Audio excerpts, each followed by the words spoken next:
The gunshot that echoed through the canyon that morning would haunt Jane Vincent for the rest of her life, but not nearly as much as the silence that followed when she realized her baby was gone. Jane had been hanging laundry outside her small homestead just outside Coloma, California, in the spring of 1878, the basket propped against her hip while 8-month-old Thomas gurgled happily in his cradle beneath the cottonwood tree. The mountain air was crisp and clean, carrying the scent of pine and wildflowers from the nearby Sierra Nevada foothills. She had been humming a lullaby her mother taught her, thinking about how blessed she was despite the hardships of frontier life, when the sound of hoofbeats made her turn her head. 4 riders came thundering down the dirt path, their faces covered with bandanas, their horses kicking up clouds of dust that caught the morning light. Jane dropped the shirt she had been about to pin and ran toward Thomas, but she was not fast enough. The lead rider, a man with cold gray eyes visible above his mask, swooped down and snatched the cradle with one powerful arm. Thomas's cry pierced the air as the riders wheeled their horses around. "No!" Jane screamed, running after them, her skirts tangling around her legs. "My baby! Please, God, my baby!" But they were already galloping away, disappearing into the tree line that led toward the higher elevations. Jane fell to her knees in the dirt, her hands clutching at nothing, her heart shattering into 1,000 pieces. For several moments she could not breathe, could not think, could only hear the echo of her son's cry fading into the distance. When she finally found the strength to stand, her legs shaking beneath her, she knew exactly where she had to go. The marshal's office in Coloma was 2 miles away, but there was a ranch much closer, one that belonged to a man she had only met once at the general store but whose reputation preceded him throughout the gold country. Ethan McKinley was known as the Cowboy who had single-handedly tracked down the Dawson gang when they had robbed the stagecoach 3 months prior. He was known for his skill with a rope and a rifle, but more than that, he was known for his unwavering sense of justice and his soft spot for those who could not defend themselves. Jane ran the entire mile to the McKinley ranch, her lungs burning, her vision blurred with tears. The sun climbed higher in the sky, mocking her with its warmth and brightness when her world had just turned to darkness. She could see the ranch buildings in the distance, the sturdy barn and the modest house with smoke rising from its chimney. Chickens scattered as she stumbled into the yard, and a dog began barking. The front door opened and Ethan McKinley stepped out onto the porch, a cup of coffee in his hand. He was tall and broad-shouldered, with dark hair that touched his collar and eyes the color of whiskey. He was 26 years old, though his weathered face and the way he carried himself made him seem older, more experienced with the harsh realities of frontier life. "Madam," he said, setting down his cup and moving quickly down the steps when he saw the state she was in. "What's happened?" "They took him," Jane gasped out, her voice breaking. "They took my baby. 4 men, outlaws, they just rode up and took Thomas right out of his cradle. Please, you have to help me. I do not know where else to go." Ethan's expression hardened, his jaw tightening. He reached out and steadied her with a gentle hand on her arm. "When did this happen?" "Just now, maybe 20 minutes ago. They rode east toward the high country." "Come inside," he said firmly. "Catch your breath for just a moment while I get my gear." Jane wanted to protest, wanted to insist they leave immediately, but she also knew that rushing off unprepared would not help Thomas. She followed Ethan into his home, which was clean and sparse, with simple furniture and a fire crackling in the stone hearth. He pulled out a chair at the kitchen table and guided her into it, then poured her a glass of water from a pitcher. "Drink," he instructed. "Tell me everything you remember about these men." Jane's hands shook as she brought the glass to her lips. The leader had gray eyes, cold eyes. They were all wearing bandanas over their faces. Their horses were well fed, well cared for, not the kind of horses drifters would ride. One of them had a distinctive saddle with silver conchos catching the light. Ethan nodded, already moving through the house with purpose, gathering supplies. He strapped on his gun belt, checked his revolver, and grabbed his rifle from above the door. He stuffed provisions into a saddlebag, jerky and hardtack, a canteen, ammunition. "I know who they are," he said grimly. "The Garrett brothers and their associates. They have been hitting homesteads throughout the gold country, taking whatever they think might bring ransom money." "Your husband, is he dead?" Jane whispered. "Killed in a mining accident 6 months ago. It is just me and Thomas." Something flickered in Ethan's eyes, pain perhaps, or anger on her behalf. "No child will be lost on my watch," he said, and the conviction in his voice was so strong that Jane felt a tiny spark of hope kindle in her chest. "I swear to you, madam, I will bring your son home safe." "I am coming with you," Jane said, standing up despite the weakness in her legs. "Madam, I do not think that's wise. The terrain is rough and these men are dangerous." "He is my son," Jane said, her voice steady now despite the tears still streaming down her face. "I am coming with you. I can ride, I can shoot if I have to. Please do not make me stay behind and wait. I will lose my mind."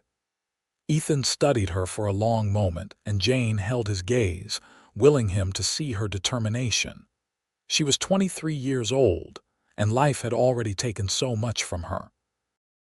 Her parents had died of fever when she was 18, her husband had been crushed in a tunnel collapse, and now outlaws had stolen her child. She would not sit idly by while someone else decided her baby's fate. "All right," Ethan finally said. "But you follow my lead, and if I tell you to do something, you do it without question." "Agreed." "Agreed." He found her a jacket since the mountain elevations would be cold, and led her out to the barn where 3 horses stood in their stalls. He saddled 2 of them with efficient movements born of years of practice, and within minutes they were mounted and riding hard toward the tree line where Jane had last seen the outlaws disappear. The trail was not difficult to follow at first. 4 horses carrying riders and a cradle had left clear tracks in the soft earth, and broken branches marked their passage through the forest. Ethan leaned down from his saddle periodically, examining the ground with the focused intensity of a man who had tracked both animals and humans across difficult terrain. "They are moving fast but not recklessly," he observed. "They have a destination in mind, probably a hideout in the higher elevations. That is good for us because it means they are not just running wild. We can anticipate their movements." Jane kept her horse close to his, her eyes scanning the forest around them for any sign of her baby. Every bird call made her jump. Every rustle in the undergrowth sent her heart racing. The morning sun filtered through the pine canopy above them, creating patterns of light and shadow on the forest floor. "Tell me about your son," Ethan said after they had been riding for an hour. His voice was gentle, an obvious attempt to keep her focused and calm. "Thomas," Jane said, and despite everything, a small smile touched her lips. "He has my late husband's dark hair and my blue eyes. He just started sitting up on his own last week. He loves to laugh, especially when I sing to him. He is the best thing that ever happened to me." "You will sing to him again soon," Ethan promised. They climbed higher into the Sierra Nevada foothills, the air growing thinner and cooler. The trail became rockier, harder to follow, but Ethan never seemed to lose confidence in the direction. He would pause occasionally, studying a disturbed stone or a bent blade of grass, and then continue on with certainty. "How did you learn to track like this?" Jane asked during one of their brief rest stops to water the horses at a creek. "My father," Ethan said, crouching down to examine some marks in the mud near the water's edge. "He was a scout for the army before he settled down to ranch. Taught me everything he knew before he passed 5 years ago." Tracking is part observation and part intuition, reading the story the land tells you. And what is the land telling you now? That we are maybe 2 hours behind them, and they stopped here about an hour ago. See these deeper impressions. They dismounted for a few minutes, probably to rest the horses and check on the baby. He stood up and met her eyes. "There is no sign of distress, no indication anything went wrong. That is good. They are keeping him safe." Relief flooded through Jane so intensely she nearly wept. "Why would they take him if not to hurt him?" "Ransom, most likely," Ethan said, leading his horse back to the trail. "They have done this before, taking children from homesteads and demanding payment for their return. It is despicable, preying on people's love for their children, but it also means they have a vested interest in keeping Thomas healthy and unharmed." Jane climbed back into her saddle, her determination renewed. "I do not have money for a ransom. Everything my husband and I saved went to keeping the homestead running after he died." "Then it is fortunate you will not need to pay one," Ethan said grimly, "because I am going to get your son back before they can make any demands." They rode on through the afternoon, the trail growing steeper and more treacherous. Twice they had to dismount and lead the horses over particularly rocky sections. Jane's legs ached and her hands were blistered from gripping the reins, but she did not complain, did not ask to slow down. All she could think about was Thomas, wondering if he was frightened, if he was crying for her.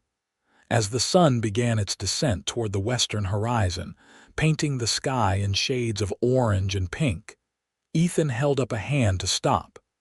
He dismounted silently and moved forward on foot, crouching low. Jane followed his example, tying her horse to a pine tree and creeping up beside him.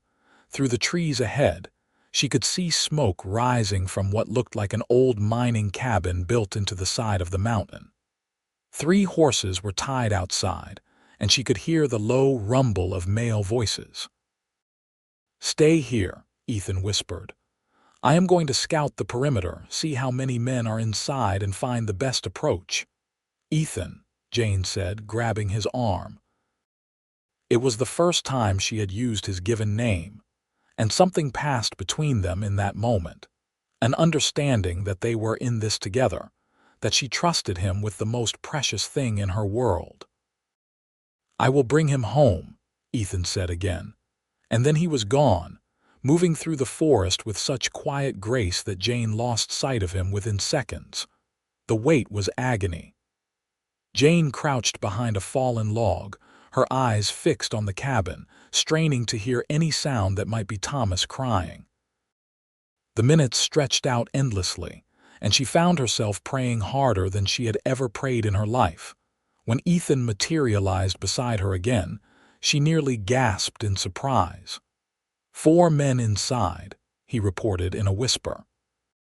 "The Garrett brothers for certain, Tom and Frank, plus 2 associates I recognize from wanted posters, Dutch Mayor and a man called Snake.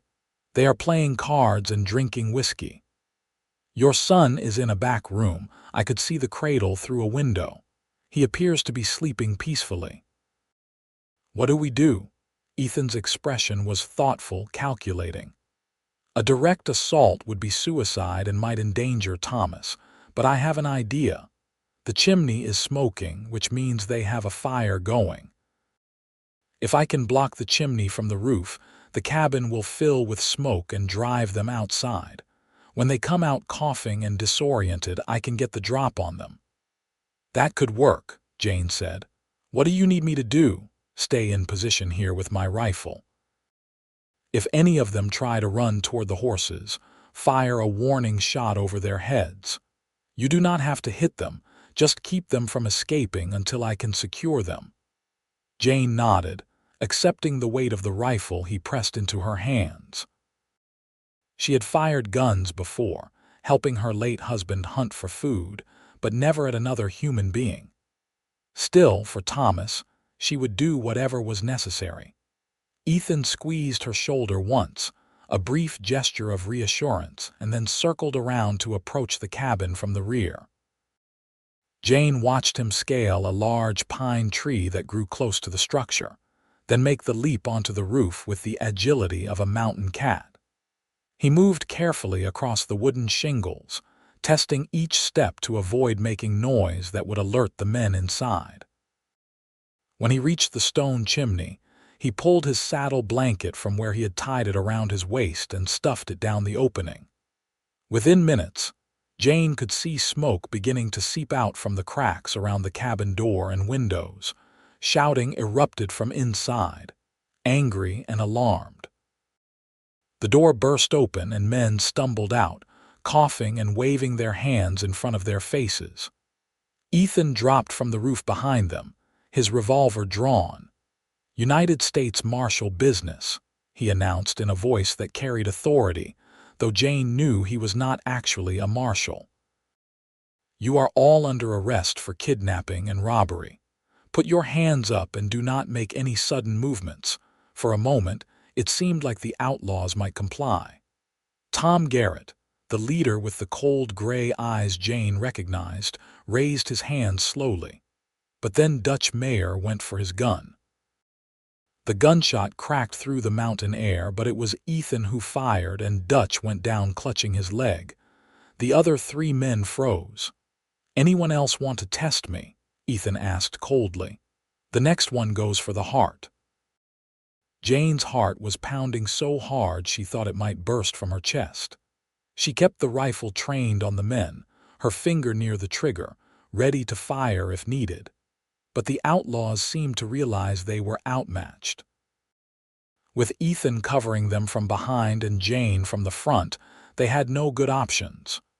"You are making a mistake, McKinley," Tom Garrett said, his voice dripping with venom. "That baby is worth good money. We could split it with you." "That baby is a human child with a mother who loves him," Ethan said, his voice deadly quiet.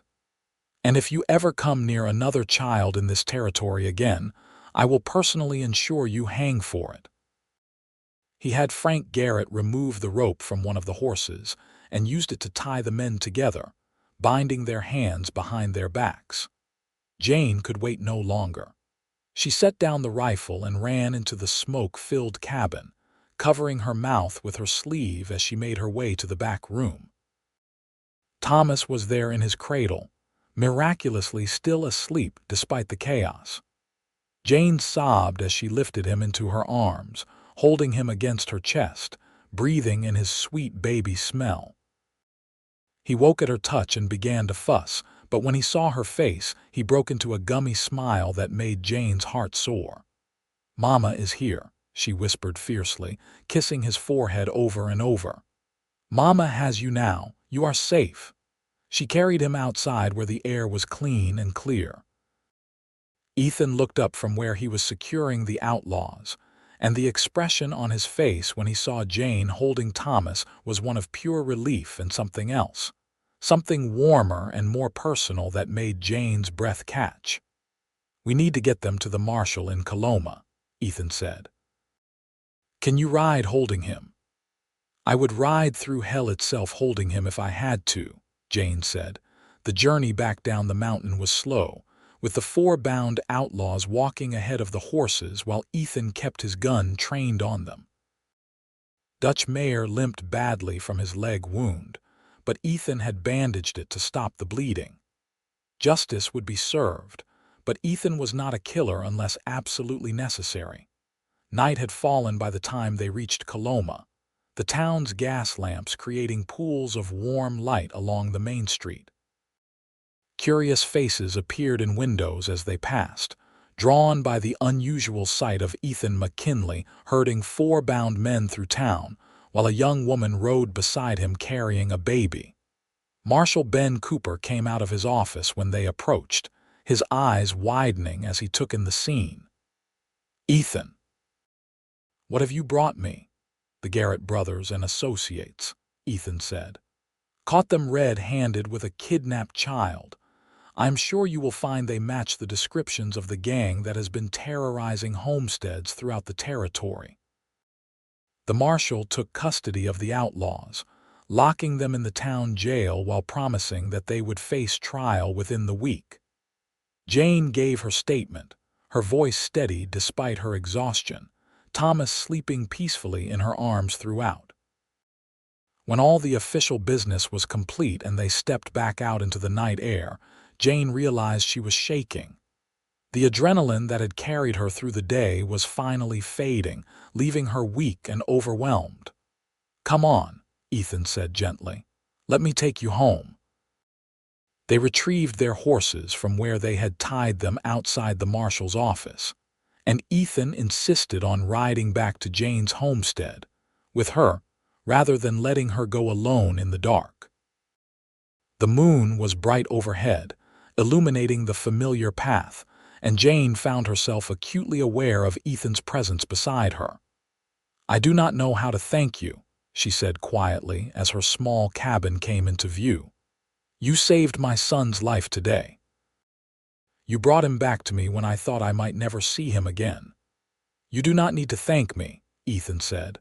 "I told you, no child will be lost on my watch. I meant it." They dismounted in front of her cabin, and Jane settled Thomas into the cradle inside while Ethan tended to the horses. When she came back outside, he was standing in the yard, looking up at the stars. "My father used to say that every child is a miracle," Ethan said without looking at her. "That every baby born is a promise of a better future. He said that anyone who would hurt a child or threaten that promise deserves no mercy."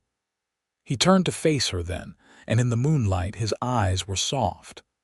"I lost a brother when I was 12 years old. He was only 6, died of scarlet fever. I have never forgotten what it felt like to be helpless to save him.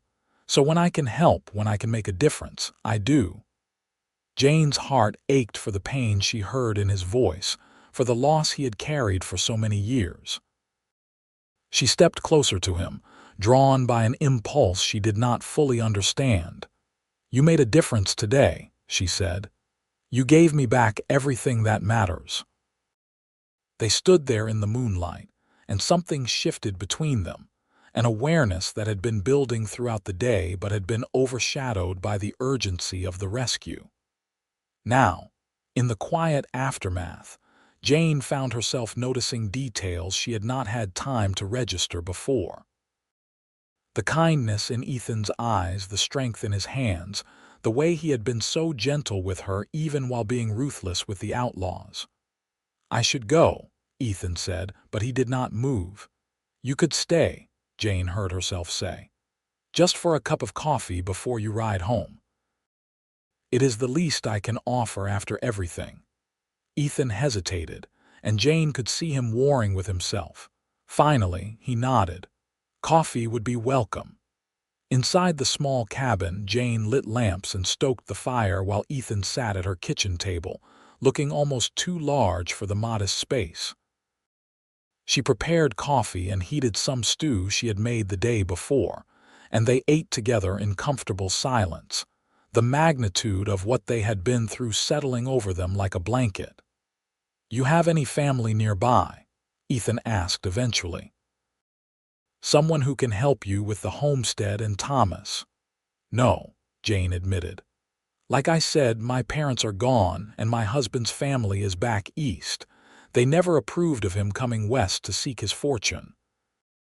I write to them occasionally, but they have made it clear they have no interest in meeting their grandson or helping us." "That is their loss," Ethan said firmly. "Thomas is a fine baby and you are clearly a devoted mother." The compliment warmed Jane more than the coffee did. "What about you? Do you have family?" "My mother lives with my older sister in Sacramento.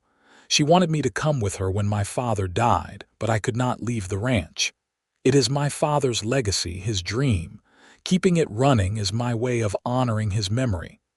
"Do you run it alone?" I have 2 hired hands who help with the cattle and horses, good men. But yes, mostly I am alone there." Jane looked at him across the table and saw, perhaps for the first time, the loneliness that mirrored her own. They were both young people who had lost too much, who were trying to build lives out of grief and determination. "You do not have to be alone," she said softly. Then, realizing how that might sound, she quickly added, "I mean, you are welcome here anytime, for coffee or a meal or just company. After today, I consider you a friend, and friends should not be strangers." Ethan's expression softened into a smile, and Jane realized it was the first time she had seen him truly smile. It transformed his face, making him look younger and less burdened. "I would like that," he said. "I would like that very much." He left shortly after, riding off into the night toward his ranch. But as Jane prepared for bed, checking on Thomas one more time before she lay down herself, she found herself thinking not about the terror of the day, but about those quiet moments in the moonlight, about the way Ethan had looked at her, about the possibility of something new growing from the ashes of all she had lost. The next morning, Jane woke to the sound of hammering. She wrapped a shawl around her shoulders and stepped outside to find Ethan in her yard, repairing the fence that had been broken for months, the fence her husband had meant to fix before his accident. "You do not have to do that," Jane called out, though warmth flooded through her at his thoughtfulness. Ethan looked up and wiped sweat from his brow. "I was passing by and noticed it needed attention, figured I might as well take care of it." Jane smiled, knowing full well that his ranch was not on the way to anywhere from town, meaning he had come specifically to check on her. "Well, since you are here working, the least I can do is make you breakfast." They fell into a pattern after that. Ethan would find reasons to stop by several times a week, always with some task that needed doing or some excuse about being in the area. He fixed the leak in Jane's roof, shored up the foundation of her small barn, even built Thomas a new cradle to replace the one that had been damaged during the kidnapping. Jane, for her part, found herself looking forward to his visits with an anticipation that went beyond simple gratitude. She took extra care with her appearance on the days she thought he might come by, and she always made sure to have fresh coffee and something baked. They would sit together at her kitchen table or on her porch, talking about everything and nothing while Thomas played on a blanket at their feet. "Tell me about your husband," Ethan said one afternoon as they watched clouds drift by overhead. It was a warm day in late spring, the kind that promised summer was not far off. Jane was quiet for a moment, gathering her thoughts. Robert was a good man. He had dreams of striking it rich in the gold fields like so many others. He worked hard, loved deeply, and he was so excited when Thomas was born. But mining is dangerous work, and one moment of carelessness, one weak support beam, and everything changed. She looked at Ethan. "I will always love his memory, and I am grateful for the time we had. But he would not want me to stop living. He would want me to find happiness again." "And have you?" Ethan asked, his voice low. "Found happiness again." Jane met his gaze, her heart beating faster. "I am beginning to." The air between them seemed charged with possibility. Ethan reached out slowly, giving her every opportunity to pull away, and took her hand in his. His palm was calloused from years of ranch work, warm and strong. "Jane," he said, and just the way he spoke her name made her shiver. "I came to your aid that day because it was the right thing to do, because I could not stand by and let a child be harmed. But I keep coming back for a different reason entirely. I keep coming back because I cannot seem to stay away from you." "I am glad you do not try," Jane whispered. Ethan leaned in slowly, and when his lips met hers, it was gentle and sweet, a kiss full of promise rather than demand. Jane's eyes fluttered closed as she kissed him back, her free hand coming up to rest against his chest, where she could feel his heart pounding as hard as her own. When they finally pulled apart, both slightly breathless, Ethan rested his forehead against hers. "I know it has not been long since your loss. I do not want to rush you or push you into anything you are not ready for." "You are not rushing me," Jane assured him. "You are giving me something to look forward to, something bright in what has been a very dark time.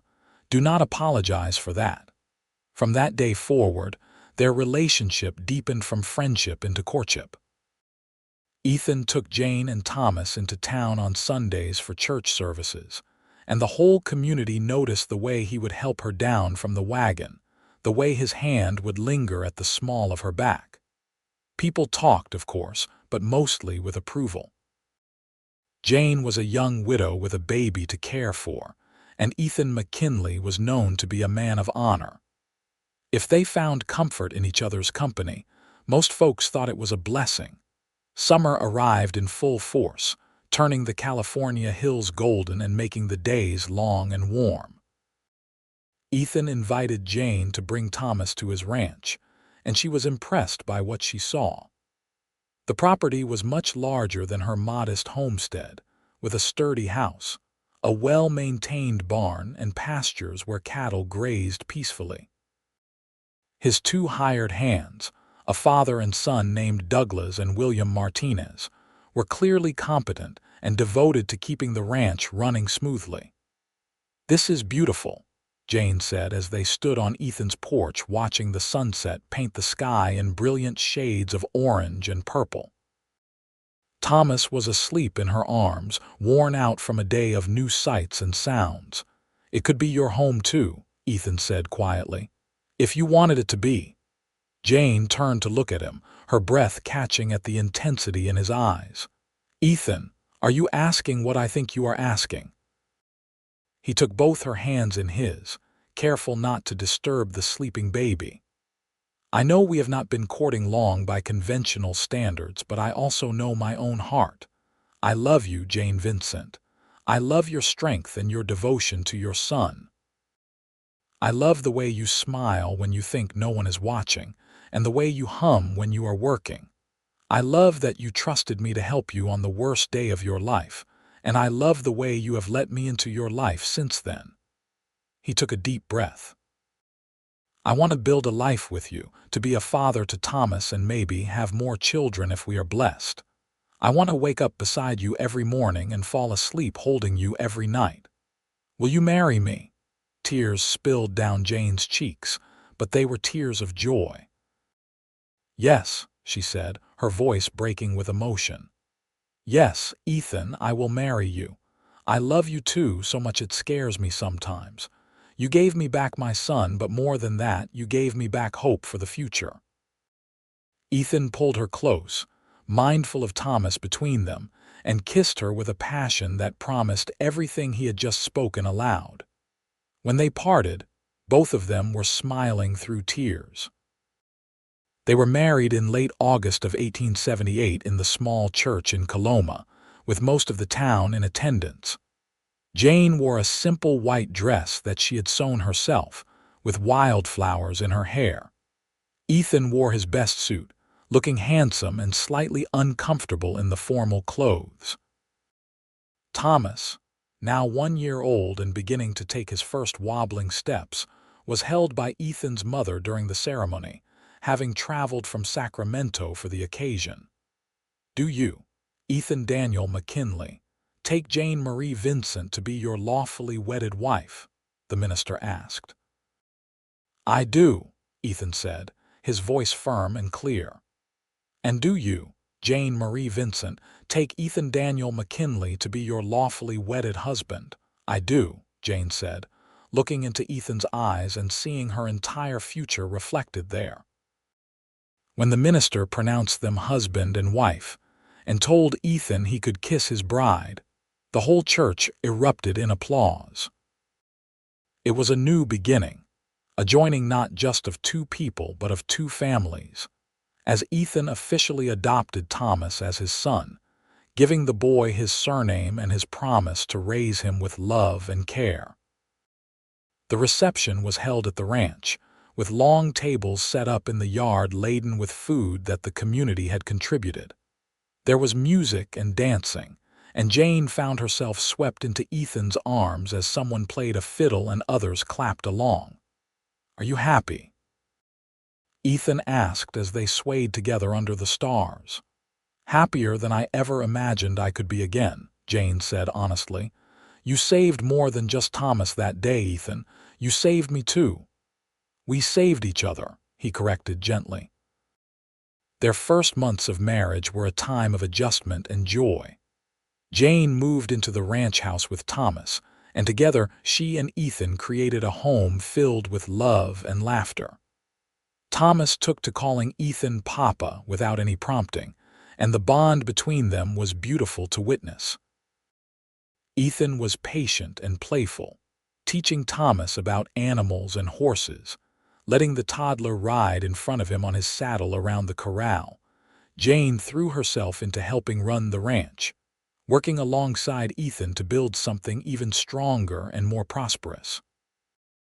She kept chickens and a vegetable garden, learned to help with the cattle when needed, and proved herself more than capable of handling the physical demands of ranch life. But more than the work, it was the intimacy of marriage that surprised and delighted Jane. After the pain of losing Robert and the terror of nearly losing Thomas, she had not been sure she would ever feel truly safe again. But with Ethan, she did. He was gentle and patient, taking time to learn what pleased her, to show her that physical love could be both passionate and tender. She fell asleep in his arms every night feeling cherished and protected, and woke every morning grateful for the second chance at love she had been given. In the spring of 1879, Jane discovered she was pregnant. She told Ethan over breakfast one morning, watching his face carefully for his reaction. "You are certain?" he asked, his eyes widening. "As certain as I can be without a doctor's confirmation, but yes, I have all the signs." Ethan's whoop of joy startled Thomas, who had been playing with wooden blocks on the floor. In 2 strides, Ethan crossed the room and swept Jane into his arms, spinning her around until she laughed and begged him to put her down before she got dizzy.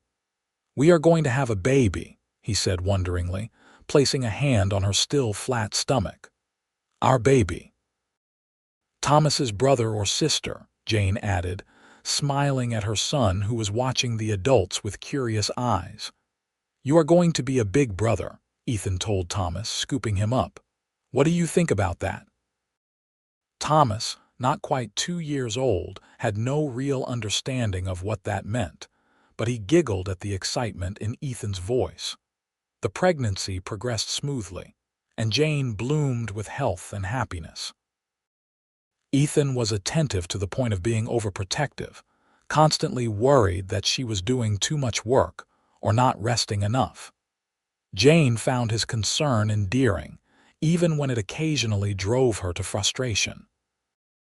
"I am pregnant, not made of glass," she told him one afternoon when he tried to insist she not lift a basket of laundry. "I know, but I cannot help worrying," Ethan admitted. "You and Thomas and this baby are everything to me. I would not survive if something happened to any of you." Jane softened, understanding the fear that drove his protectiveness. "Nothing is going to happen," she promised, though of course she knew that childbirth always carried risks. "And even if you worry, you have to let me live my life. I promise to be careful and to ask for help when I need it, but you have to trust me to know my own limits." Ethan agreed, though Jane could tell it was difficult for him to step back. Still, she appreciated that he tried, and that his concern came from a place of deep love rather than any desire to control her. In October of 1879, after a labor that lasted through the night and into the following afternoon, Jane gave birth to a healthy baby boy. They named him Samuel, after Ethan's father, and the old cowboy's legacy lived on in his grandson's bright eyes and strong lungs. Watching Ethan hold Samuel for the first time, his large hands cradling the tiny infant with infinite care. Jane fell in love with her husband all over again. He looked at his newborn son with such wonder and devotion that tears streamed down his face unashamedly. "Thank you," he whispered to Jane, leaning down to kiss her forehead. "Thank you for this gift. We made him together," Jane said tiredly but happily. "He is ours." Thomas, now 2.5, was initially confused by the new addition to the family. But Ethan made sure to give him extra attention, explaining that Samuel was their baby and that Thomas had an important job helping to take care of him. The strategy worked, and soon Thomas was bringing his little brother toys and patting his head gently, taking his role as big brother seriously. The years that followed were filled with the kind of happiness that comes from hard work and deep love. The ranch prospered under their joint management, becoming known throughout the territory for the quality of its cattle and horses. Ethan's reputation as a man of integrity and skill only grew, and more than once he was called upon to help track down criminals or rescue people in distress. But he always came home to Jane and their growing family, never forgetting the vow he had made that no child would be lost on his watch. In 1882, they were blessed with a daughter they named Emily Rose. She had Jane's blue eyes and Ethan's dark hair, and from the moment she was born, she had her father wrapped around her tiny finger. Ethan, who could face down armed outlaws without flinching, turned to absolute mush when his daughter smiled at him. "You are spoiling her," Jane teased one evening, finding Ethan rocking Emily to sleep long after she would have drifted off on her own. "I am appreciating her," Ethan corrected with a grin. "There is a difference." Thomas and Samuel were good brothers to their little sister, protective and gentle despite their boyish rough housing with each other. The ranch house rang with the sounds of children's laughter, something that would have seemed impossible to Jane during those dark days after Robert's death and Thomas's kidnapping. Sometimes, usually late at night when the children were asleep, and she and Ethan sat together on their porch watching the stars, Jane would think back to that terrible morning when the outlaws rode onto her property. The fear and pain of that day had not been erased by time, but it had been transformed into something else. It had been the catalyst that brought Ethan into her life, that had shown her she was stronger than she ever imagined, that had led her to this beautiful, hard-won happiness. "What are you thinking about?" Ethan would ask, always attuned to her moods. "How grateful I am," Jane would reply. "For you, for our children, for this life we have built. I know that sounds strange given how we met, given the circumstances, but I cannot imagine my life without you in it now." "It does not sound strange at all," Ethan would assure her, pulling her close. "I think about it too. How one day changed everything. How rescuing Thomas led me to the greatest treasure of my life."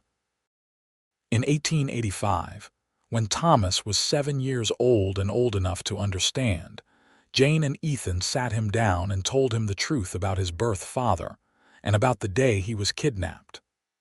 They had always planned to tell him, believing that honesty was important even when the truth was difficult.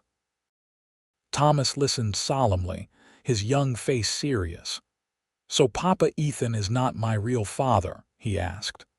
"I am your real father in every way that matters," Ethan said firmly.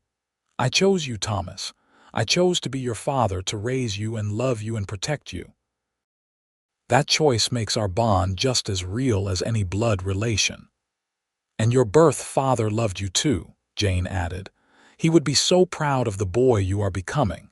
But he cannot be here, and Ethan can, and we are blessed to have him." Thomas thought about this for a moment, then threw his arms around Ethan's neck. "You will always be my papa," he declared. "Always."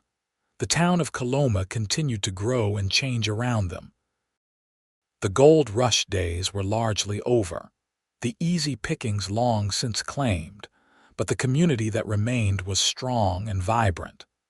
The railroad eventually came through, bringing new opportunities and connections to the wider world. Through it all, the McKinley Ranch remained a constant, a place of stability and love. The story of how Ethan had tracked down the Garrett brothers and rescued baby Thomas became something of a local legend, told and retold with embellishments over the years. Children in town would play games of cowboys and outlaws, arguing over who got to be Ethan McKinley. The real Ethan found the attention embarrassing and would always insist he had just done what anyone would do. Not anyone, Jane would correct him.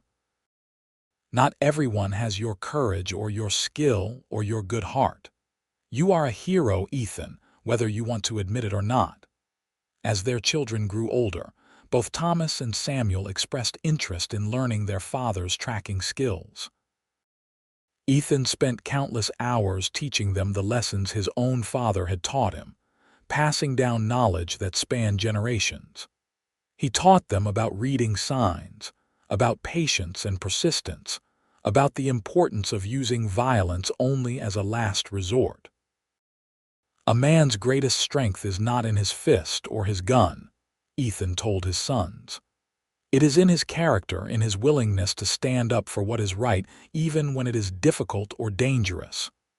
Emily, for her part, showed her mother's talent for managing the household and ranch operations. Even as a young girl, she had a head for numbers and organization that impressed everyone. Jane nurtured these talents, teaching her daughter that women could be just as capable as men when given the opportunity. In 1890, when Thomas was 12, the family received word that Tom Garrett had died in prison. His brother Frank and the others had been hanged years earlier for their crimes, but Tom had received a lighter sentence due to cooperating with authorities about other criminal activities.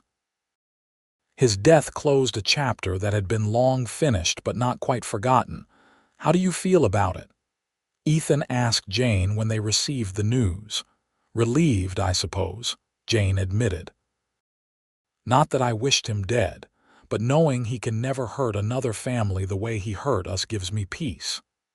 He gave us something too, in a twisted way, Ethan said thoughtfully.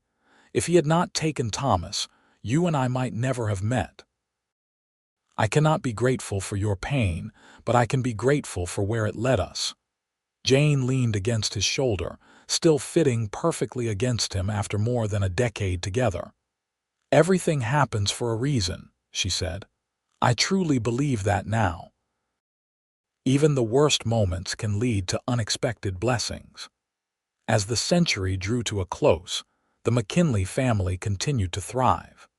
Thomas grew into a fine young man who chose to attend university in San Francisco to study law, determined to use his intelligence to help others. Samuel followed in his father's footsteps, becoming a skilled rancher and tracker who worked alongside Ethan to keep the operation running. Emily, sharp-minded and ambitious, talked about becoming a teacher, wanting to educate the next generation of children in their growing community.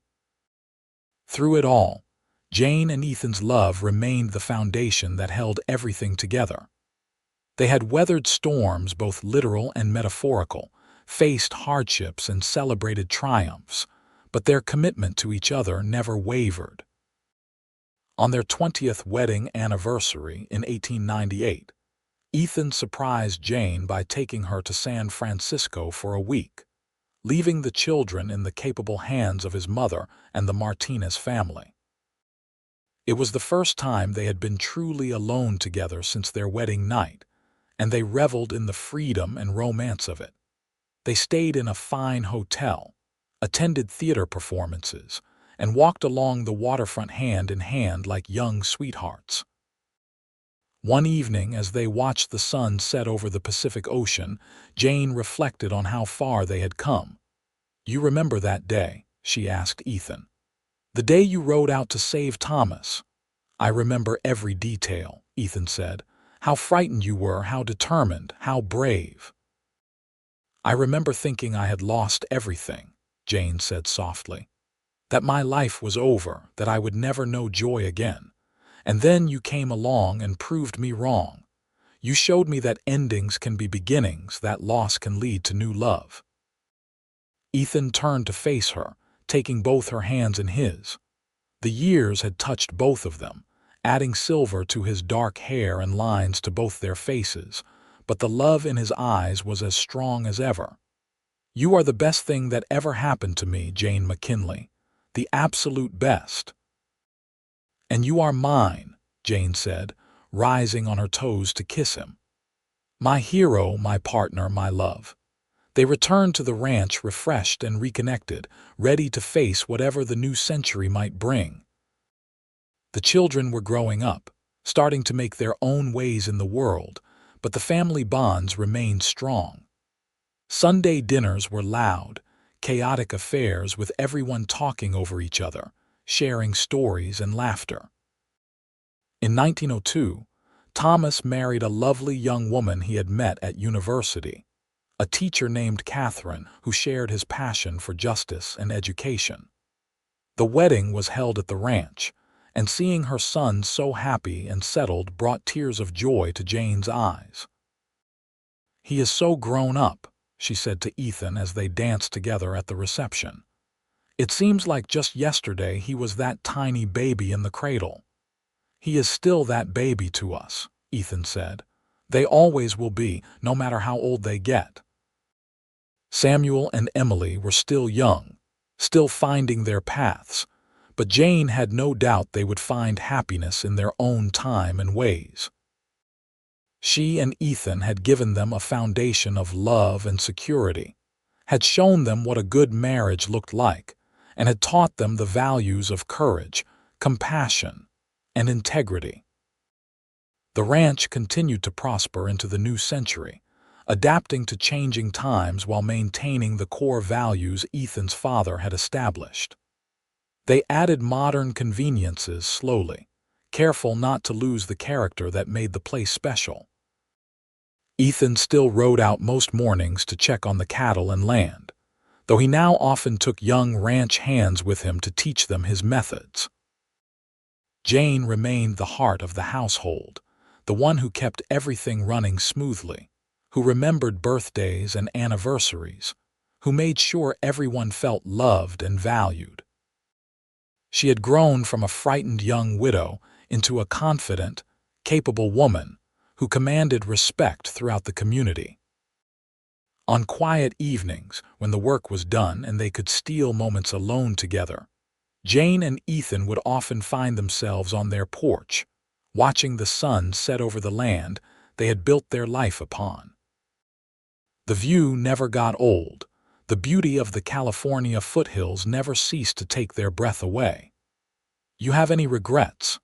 Jane asked one such evening in 1905, when they were both in their early 50s and their hair had more silver than dark. Ethan considered the question seriously, as he always did when she asked him important things. "None about us," he finally said. "About choices we made together. Maybe some regrets about missed opportunities or words left unsaid to people who are gone now, but nothing about our life, our family." "You, no regrets," Jane said firmly. "Not a single one." "Well, maybe I regret not making you kiss me sooner after we met." Ethan laughed, the sound rich and warm. "I was trying to be respectful, give you time to grieve properly. I know, and I loved you for it. But I also fell for you almost immediately, even when I was too scared and hurt to recognize it. I think I fell for you the moment you looked at me with those fierce blue eyes and told me you were coming along to rescue Thomas no matter what I said," Ethan admitted. "You were so fierce, so determined. I knew right then that you were someone special." They sat in comfortable silence for a while, holding hands the way they had done thousands of times over the years. The simple gesture still brought Jane comfort and joy, this physical connection to the man she loved. "Thank you," Jane said eventually. "For what?" "For being the man you are. For keeping your vow that no child would be lost on your watch. for loving Thomas as your own, for giving me a life better than any I could have imagined. You do not need to thank me for loving you, Ethan said, bringing her hand to his lips and kissing it gently. That was the easiest thing I ever did. In 1908, Samuel married a rancher's daughter from a neighboring property, expanding the McKinley holdings and strengthening ties within the community. Emily, true to her dreams, became a teacher at the Coloma School, beloved by her students for her patience and creativity. Jane and Ethan became grandparents when Thomas and Catherine had their first child in 1909, a baby girl they named Jane after her grandmother. Holding that tiny infant, seeing her son's joy in fatherhood, brought the circle of life into sharp focus for Jane. "We started with a baby in crisis," she said to Ethan as they visited Thomas's family in San Francisco. "And now we have grandbabies to spoil and love." "The best kind of ending," Ethan agreed, though of course it was not really an ending at all, just another chapter in the ongoing story of their family. As the years continued to pass, Jane sometimes struggled to reconcile her current happiness with the pain of her past. She thought about Robert sometimes, her first husband, and felt grateful that she had loved and been loved by two good men in her life.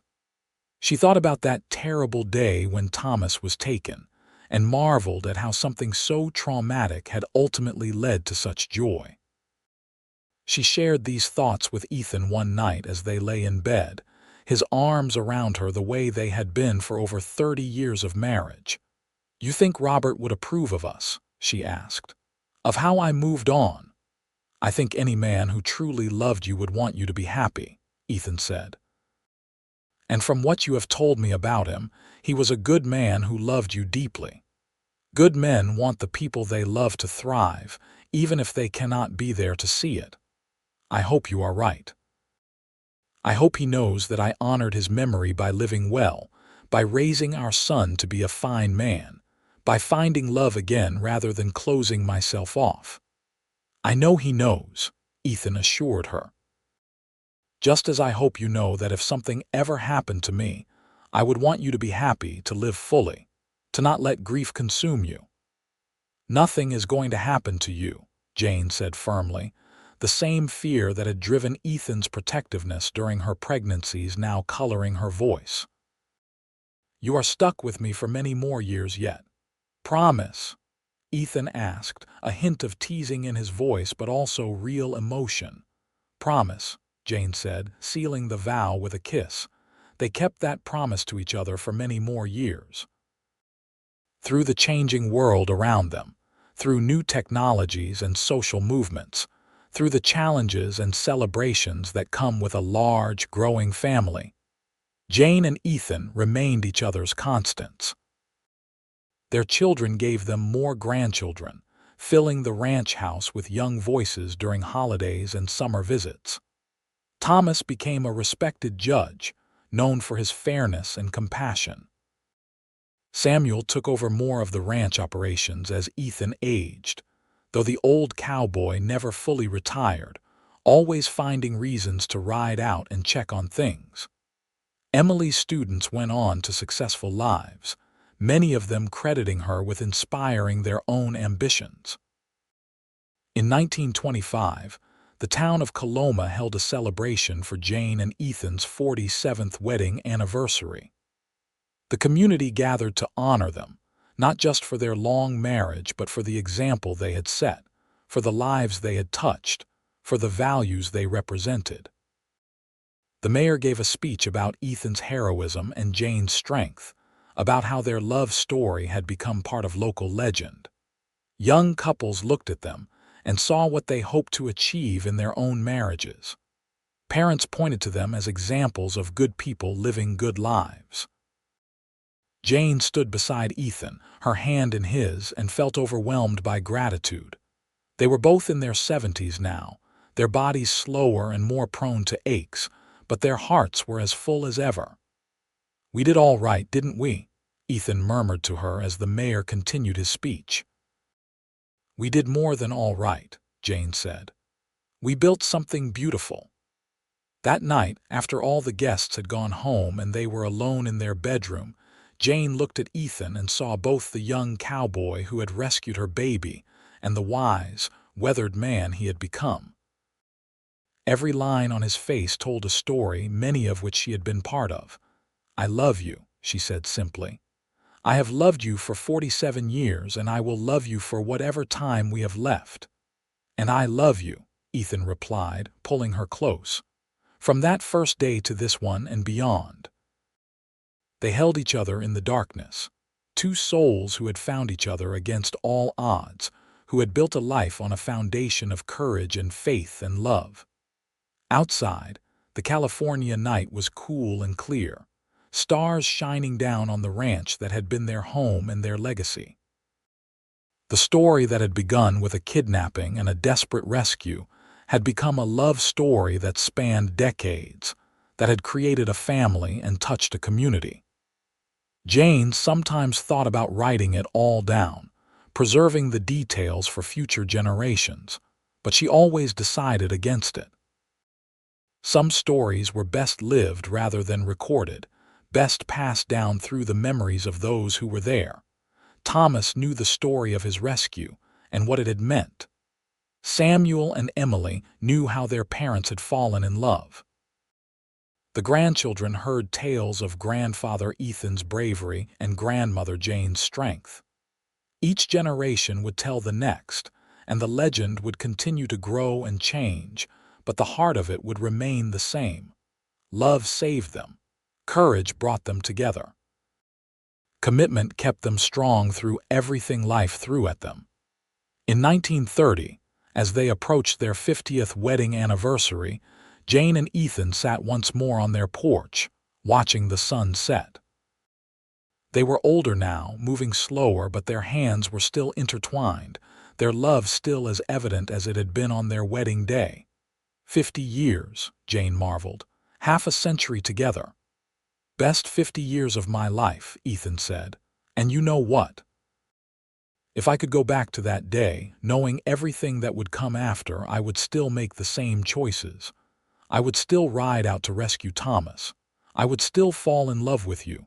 I would still ask you to marry me." "And I would still say yes," Jane said, tears gathering in her eyes. 1,000 times yes. They kissed, slow and sweet, a kiss that held 50 years of love and partnership and devotion. When they finally pulled apart, both were smiling.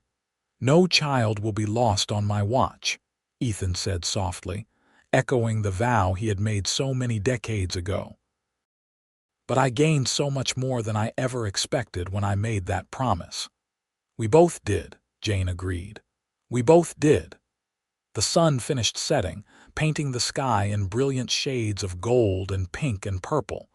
Tomorrow would bring new challenges, new joys, new moments to cherish. But tonight, Jane and Ethan McKinley sat together on the porch of their home, surrounded by the evidence of a life well lived, a love well nurtured, a family well raised. And in the distance, if one listened carefully, one could almost hear the echo of a baby's cry that had started it all, the cry that had brought two lonely souls together and created something beautiful and lasting and true. That baby was now a distinguished judge with children and grandchildren of his own, but he would always be the connection that bound Jane and Ethan together, the reason their love story existed at all. As darkness fell over the ranch, lights began to glow in the windows of the house, warm and welcoming. Inside, 3 generations of McKinleys gathered for dinner, their voices raised in conversation and laughter. This was the legacy of that fateful day in 1878, this abundance of love and family. Jane and Ethan eventually rose from their chairs and went inside to join their family. The future stretched out before them, uncertain in its details but certain in one crucial way. Whatever came next, they would face it together, hand in hand, heart to heart, just as they had faced everything else. The story that had begun with heartbreak and fear had transformed into something transcendent. It proved that from the darkest moments can come the brightest lights, that courage and love can overcome any obstacle, that second chances are real and worth fighting for. And as Jane McKinley looked around her table that night, at her husband and children and grandchildren, at the abundance of blessings that surrounded her, she sent up a silent prayer of thanks. Thanks for Ethan's courage that day. Thanks for his continued love every day since. Thanks for the life they had built together from the ashes of loss and the seeds of hope. The Wild West of 1878 was long gone, replaced by a more civilized world with automobiles and electricity and all manner of modern conveniences. But some things remained timeless. Love, family, courage, integrity. These were the values that had sustained Jane and Ethan through 5 decades together, and these were the values they had passed down to their children. As the evening wore on, and the family finally began to disperse, children being tucked into beds and adult children heading to their own homes, Jane and Ethan climbed the stairs to their bedroom one more time. They had climbed these stairs thousands of times over the years, but each time felt precious now, a gift not to be taken for granted. "Are you happy?" Ethan asked as they prepared for bed, the same question he had asked on their wedding night and countless times since. "Completely," Jane answered, the same answer she always gave because it was always true. "You make me happy. Our family makes me happy. This life we built together makes me happy." They climbed into bed, and Ethan gathered Jane into his arms, her head resting on his chest where she could hear the steady beat of his heart. It was the last sound she heard before drifting off to sleep most nights, and it never failed to comfort her. "I love you, Jane McKinley," Ethan whispered into the darkness. "I love you, Ethan McKinley," Jane whispered back. And in that moment, in that room, in that house on a ranch in California, love lived and breathed and continued to grow. The story that had begun with a cowboy's vow, "No child will be lost on my watch," had become a love story for the ages, a testament to the power of courage and compassion and commitment. Outside, the stars continued their ancient dance across the sky, bearing witness to all the love stories playing out beneath them. But if stars could choose favorites, surely they would shine a little brighter over the McKinley Ranch, over the family that had proven love could conquer all, that happy endings were real, that vows made in desperation could lead to a lifetime of devotion. The end of one day marked the beginning of another, just as the rescue of a baby had marked the beginning of a love that would last a lifetime and beyond. Jane and Ethan slept peacefully, wrapped in each other's arms, surrounded by love, secure in the knowledge that they had lived well, loved deeply, and created something that would endure long after they were gone. Their story, the story of the cowboy who rescued a baby and fell in love with the mother, would be told for generations. It would inspire others to be brave, to open their hearts to second chances, to believe in the transformative power of love. And that, perhaps, was the greatest legacy of all.